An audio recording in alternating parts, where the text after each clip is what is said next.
আচ্ছা, তোমাদেরও কি মনে হয় যে রাতে ভাত খাওয়ার বদলে অন্য কিছু খাওয়ার দরকার? তো আমারও যেমন প্রতিদিন রাতে ভাত খেতে ইচ্ছে করে না, তো সেই জন্যে আমি লুডুস রান্না করছি আজকে। তো লুডুস কার কার প্রিয় অবশ্যই জানিও। তো প্রথমে আমি এখানে নুডলসটাকে সিদ্ধ করে নিয়েছি। তারপরে কড়াইতে তেল, রসুন কুচি, পেঁয়াজ কুচি এটা দিয়ে ভালোভাবে ভেজে নিলাম। এরপরে কাঁচা মরিচ আর টমেটোকেও দিয়ে সুন্দর মতো করে ভেজে নিয়ে ওখানে মশলা আর ডিম অ্যাড করে নিলাম।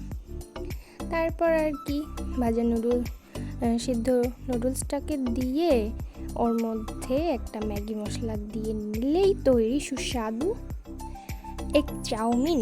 তো তোমরা কে কে খাবে তাড়াতাড়ি চলে আসো আমার বাসায়। অনেক টেস্টি হয়েছিল কিন্তু নুডলসটা। তো আমার এই ছোট ভিডিওটা কেমন লাগলো অবশ্যই জানাবে, আর লাইক কমেন্ট শেয়ার করতে ভুলো না। Please support my page.